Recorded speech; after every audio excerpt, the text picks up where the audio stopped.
ઉદાહરણ 1.13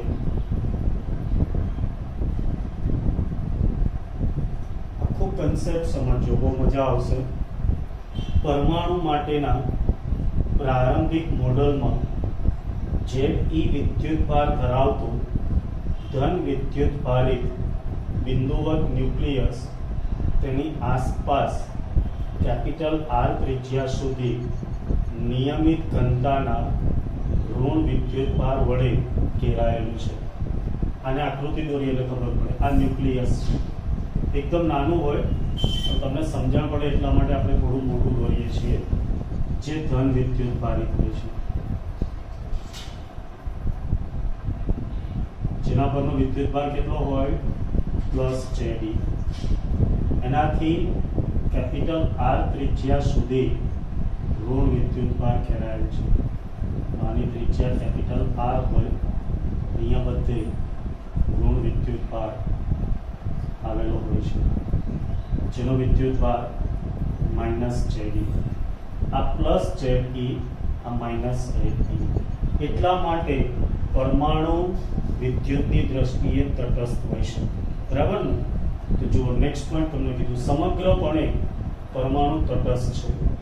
આ મોડલ માટે ન્યુક્લિયસથી સ્મોલ r અંતરે વિદ્યુત ક્ષેત્ર કેટલું હશે? તો દેખો, અહીંયા 3 રીતના દાખલો પૂછે છે. એક અહીંયા સ્મોલ r અંતરે પૂછી શકે, બીજું સ્મોલ r બરાબર કેપિટલ R અંતરે પૂછી શકે, અને ત્રીજું બહારના બિંદુએ. આને બિંદુ P કહીએ, આને Q કહીએ, અને આ 3 બિંદુએ આપણે વિદ્યુત ક્ષેત્ર મેળવીએ. બરાબર? અને તમને જીની અંદર અથવા તો નીટમાં જે પ્રશ્ન પૂછે એને અનુસાર જવાબ આપવાનો. અહીંયા પૂછે, અહીંયા પૂછે અથવા અહીંયા પૂછે. બરાબર? તો આપણે પહેલા લઈએ છીએ R બિંદુ આગળ. Small r is greater than capital R. દેખો, આ સ્મોલ r છે પણ એ કેપિટલ R કરતા કેવા છે? મોટા. એટલે કે R બિંદુ માટે. ચલો, R બિંદુ માટે ધ્યાનથી જુઓ જોઈએ. આનો કુલ વિદ્યુતભાર કેટલો થાય? સિગ્મા ક્યુ. હા, બોલી શકો. 0, કારણ કે જેટલો પ્લસ છે એટલો જ માઇનસ છે. સિગ્મા ક્યુ 0, તેમાંથી બહાર આવતું ફ્લક્સ 0, અને ફ્લક્સ 0 હોય તો વિદ્યુત ક્ષેત્ર 0. તો જો 4 માર્ક્સનો પ્રશ્ન અહીંયા માટે પૂછે તો ડાયરેક્ટ જવાબ લખી દેવાનો, E બરાબર 0. સમજણ પડી ગઈ દરેકને? ઓકે. બીજો point, small r equal to r માટે, કેપિટલ R માટે, જેને આપણે Q બિંદુ કહીએ. ચાલો, તો હવે આના માટે તમે કહી શકશો કે જો અહીંયા વિદ્યુત ક્ષેત્ર શોધવું હોય તો આનો કુલ વિદ્યુતભાર કેટલો થાય? +Jd -Jd. એટલે સિગ્મા Q 0 થશે. સિગ્મા Q 0 હોય તેમાંથી બહાર આવતું ફ્લક્સ 0, જે આપણે ભણી ગયા. ફ્લક્સ 0 તો ગોસના નિયમનો ઉપયોગ કરીએ તો વિદ્યુત ક્ષેત્ર પણ 0. તો જો આ પ્રશ્ન પૂછે તો પણ તમને ફાયદો થઈ જાય, ડાયરેક્ટ વિદ્યુત ક્ષેત્ર 0. હવે આવે છે ત્રીજો point, small r is less than capital R. કયું બિંદુ? P બિંદુ. ચલો, અહીંયા કોઈ મને કહેશે સિગ્મા ક્યુ કેટલા થાય? હા, બોલો. સિગ્મા ક્યુ, જેને આપણે કેપિટલ Q બી કહીએ, કેટલા થશે? તો કે જુઓ, તમને એટલી ખબર છે કે અહીંયા કોઈ બી બિંદુ હશે તો ધન વિદ્યુતભાર તો પૂરેપૂરો આવશે, Ze. ઋણ વિદ્યુતભાર કેટલો આવશે એ ખબર નથી, બસ એ શોધી લો એટલે તમને વિદ્યુત ક્ષેત્ર મળી જાય ફ્લક્સ પરથી. ચલો, તો ઋણ વિદ્યુતભાર કેવી રીતે શોધીશું? તો કે એના માટે આપણે ભણી ગયા કદ ઘનતા. યાદ છે ને દરેકને? કદ ઘનતાનું સૂત્ર ρ બરાબર વિદ્યુતભાર ડેલ્ટા ક્યુ ભાગ્યા કદ. ચલો, તો અહીંયા ρ બરાબર ઋણ વિદ્યુતભાર કેટલો છે આખા ભાગમાં ઘેરાયેલો? તો કે -Ze. એનું કદ તો કેપિટલ R ત્રિજ્યાના ભાગમાં ઘેરાયેલો છે, તો એનું કદ કેટલું થાય કોઈ કહેશે મને? Yes, 4/3 pi capital R cube. આને આપણે વ્યાખ્યામાં એવું કહેતા હતા એકમ કદ દીઠ વિદ્યુતભાર, એવું કહેતા હતા ને. તો તમે અહીંયા ત્રિરાશિ મૂકી શકો કે એકમ કદ દીઠ વિદ્યુતભાર બરાબર રો. તો અહીંયા સ્મોલ r જેટલો આટલો જ ભાગ લેવાનો. ચલો બ્લેક પેન થી બતાવો એટલે તમને ખબર પડે. આપણે આટલો જ ભાગ લેવાનો છે. આટલા ભાગમાં ઋણ વિદ્યુતભાર કેટલો હોય? તો કે એના માટે આપણે ત્રિરાશિ મૂકવી પડે કે એકમ કદ દીઠ રો. તો આનું કદ 4/3 પાઈ સ્મોલ r ક્યુબ. કદ દીઠ વિદ્યુતભાર કેટલો? તો એને કહીએ આપણે ઋણ વિદ્યુતભાર Q બરાબર row into 4/3 pi small r cube. ચલો રો બરાબર તો આપણે મેળવેલા છે, મૂકી દો. જે રો ની જગ્યાએ શું મુકાય? Yes, -ze upon 4/3 pi capital R cube into 4/3 pi small r cube. 4/3 pi cancel થશે તો બાકી શું રહેશે? -ze small r cube upon capital R cube. બોલો સમજણ પડી દરેકને? આટલો ઋણ વિદ્યુતભાર હશે ભાઈ, કેટલો હશે? -ze into small r cube upon capital R cube. સમજણ પડી ગઈ? પડી હોય તો બોલો હા. Okay good. હવે તમને કુલ વિદ્યુતભાર જોઈએ છે, જે આપણે અહીંયા કીધું છે. આથી કેપિટલ Q બરાબર શું? તો કે ધન વિદ્યુતભાર તો પ્લસ ZE હતા જ, plus minus ZE small r cube upon capital R cube. ZE બેમાંથી કોમન આવશે એટલે 1 minus small r cube upon capital R cube. તેથી હવે તમે ગોસનો નિયમ વાપરી શકો. તો ગોસના નિયમ અનુસાર આપણે વિદ્યુત ક્ષેત્ર શોધવાનું છે. phi is equal to q upon epsilon 0. ચલો phi એટલે ફ્લક્સ.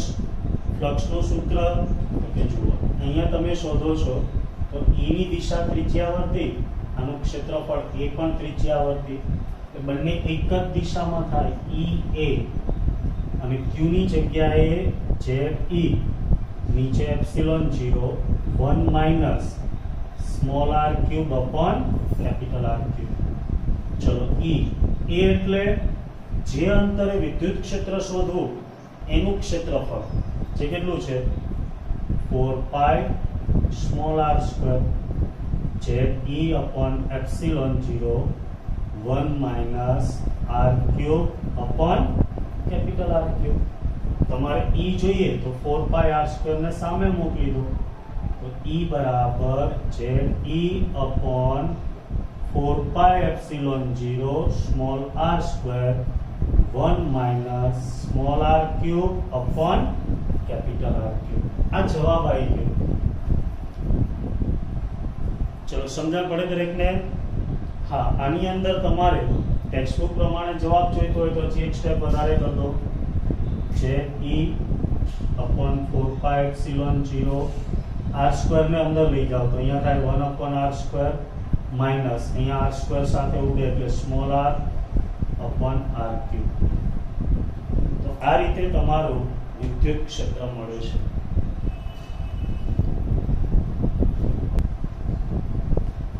ચલો તો હવે આપણે સ્વાધ્યાય જોઈએ.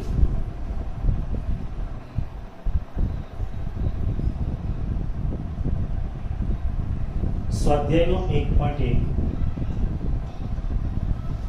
જુઓ કેવા સિમ્પલ દાખલાઓ છે. 2 into 10 raised to minus 7 coulomb અને 3 into 10 raised to minus 7 coulomb વિદ્યુતભાર ધરાવતા. બોલો શું લખવાનું? યસ, વિદ્યુતભાર એટલે Q1 અને Q2. બરાબર ને? વિદ્યુતભારની સંજ્ઞા Q છે પણ બે આપેલા હોય તો પહેલો Q1 2 into 10 to -7 કુલમ અને Q2 બરાબર 3 into 10 to -7 કુલમ. એકબીજાથી હવામાં, એટલે અહીંયા હવામાં છે એટલે આપણે કોઈ ચિંતા નહીં, 30 સેન્ટીમીટર અંતરે, તો સ્મોલ r બરાબર 30 સેન્ટીમીટર, તો 30 ગુણ્યા 10 ની -2 ઘાત, એક જીરો આપી દો, 3 ગુણ્યા 10 ની -1 ઘાત મીટર. બે વિદ્યુતભારી ગોળા વચ્ચે કેટલું બળ લાગે? ગોળા, કવચ કે બિંદુવત વિદ્યુતભાર, ત્રણેય વસ્તુ એક જ થશે. તો આપણે F શોધવાનું છે. તો બોલો કયું સૂત્ર આવશે? યસ, કુલમનો નિયમ. જ્યારે બે બિંદુવત વિદ્યુતભાર વચ્ચે બળ આવે ત્યારે F બરાબર K Q1 Q2 upon R². બોલો K એટલે આવડે છે? હા, 9 into 10 to 9. Q1 એટલે 2 into 10 to -7. Q2 એટલે 3 into 10 to -7. R², તો 3 નો વર્ગ 9 અને 10 ની -1 ઘાત નો વર્ગ 10 ની -2 ઘાત. એ ઘાતની ઘાતનો ગુણાકાર થશે. ઘણાએ પ્લસ કરી મોકલ્યું હતું, સાહેબ આવું ના આવે તો નહીં આવે, બરાબર? -1 ગુણ્યા 2 એટલે 10 ની -2 ઘાત થાય. ચલો 9 9 ઉડી ગયા, -2 ઉપર જાય તો પ્લસ, 9 2 11, 3 ગુણ્યા 2 એટલે 6, -14 પ્લસ 11, તો 6 into 10 to -3 ન્યૂટન. બોલો આવડી જાય કે નહીં?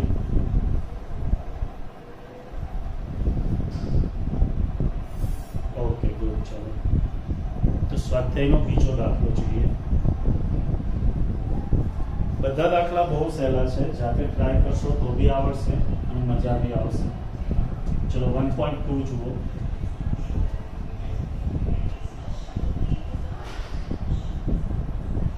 માહિતી લખજો જોડે.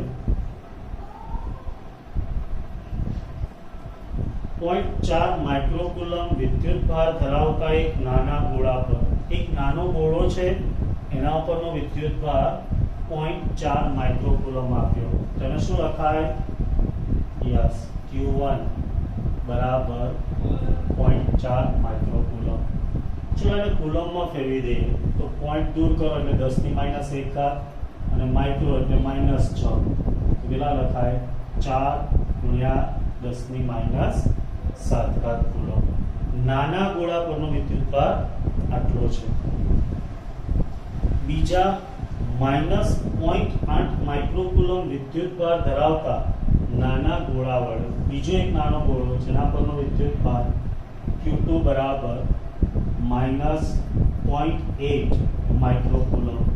આને બી કુલમમાં ફેરવી દઈએ તો આગળ -8 કરીએ એટલે 10 ની -1 ઘાત અને માઇક્રો એટલે -6, તો -7 થશે, બરાબર? ગોળા વડે હવામાં લાગતું સ્થિત વિદ્યુતબળ જો કોના વડે? Q2 વડે. કોના પર? Q1 પર. તો બોલો એ બળને શું કહેવાય? આપણે ભણી ગયા છીએ ને. યસ, 1 પર 2 વડે એટલે એને F12 કહેવાય. કેટલું આપ્યું છે? 0.2 ન્યૂટન. મૂલ્ય આપ્યું છે ખાલી 0.2 ન્યૂટન છે. તો એ બે વિદ્યુતભારો વચ્ચેનું અંતર કેટલું હશે? અંતર સ્મોલ r શોધવાનું છે, રાઈટ? અને બી બીજા ગોળા પર પ્રથમ ગોળા વડે લાગતું બળ કેટલું હશે? બોલો શું લખાય એને? યસ, સરસ. બીજા ગોળા પર પહેલા વડે એટલે એને કહેવાય F21. બસ આ વસ્તુમાં ખાસ યાદ રાખજો.